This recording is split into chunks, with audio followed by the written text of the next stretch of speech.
So today I wanted to talk about our brain and how our brain is like a supercomputer. It's like this because in the brain there's billions and billions of connections from the neurons. Um, and the reality that we see, that we experience through our five senses, that's all created in the brain. And this reality feels more real and is better than any virtual reality that we have made with computers so far.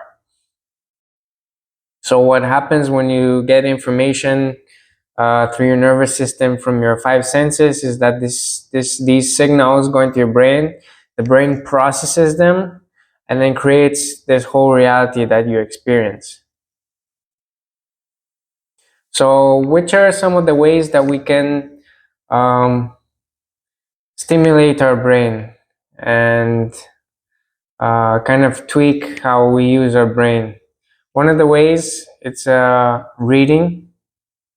So reading is, what is reading actually? Reading is just when you assemble symbols, which are the letters, they're just symbols, but the letters themselves, they don't have meaning. You give meaning to the letters.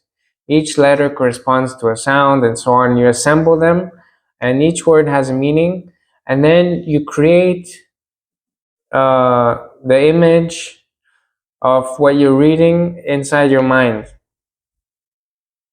So, for example, if you're reading a science fiction book, the whole world that's in the science fiction book is created inside your mind.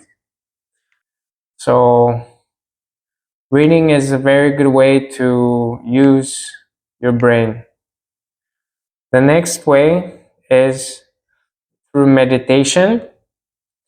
When you meditate, you become an observer of your thoughts. So when you meditate, you just choose a quiet place and you sit down and you try to quiet your mind. When I meditate, actually, there's a technique I use. I place my fingers like this, my index and my thumb, and I go like this when I meditate. So that's also something that can help you meditate if you're thinking of meditating. But when you meditate, you distance yourself from the usual stimulus and reaction that happens throughout the day.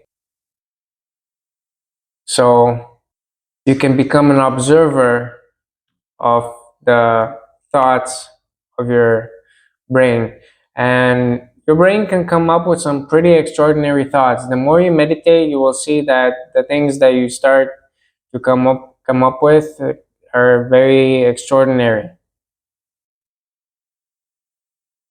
All right, next thing I wanted to touch upon is nutrition. So how we nurture our brain is important. So the things we eat, for example, if we eat foods rich in omega-3 fatty acids, they're very beneficial for the brain. There's this supplement that I take that keeps me sharp, that I really like. It's ginkgo and ginseng.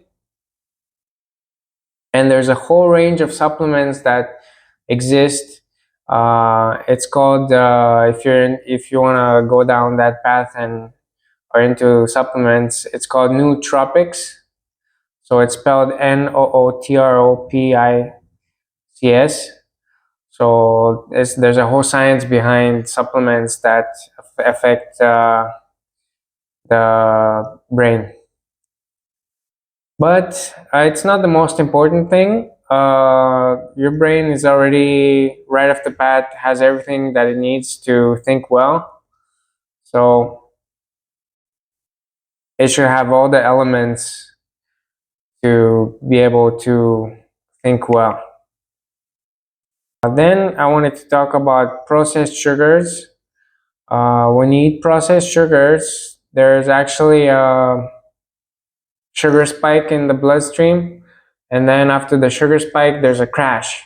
So that's not a good way to nurture your brain. because there's a spike and then a crash because of the insulin response. So try to eat complex carbohydrates, carbohydrates that will sustain the energy levels of the brain throughout the day for longer periods of time.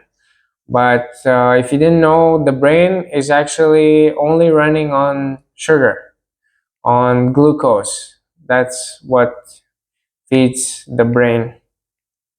So complex carbohydrates, it's the better type of sugar to feed your brain than processed sugars. Then there is the quality of the stimulus that goes inside your brain.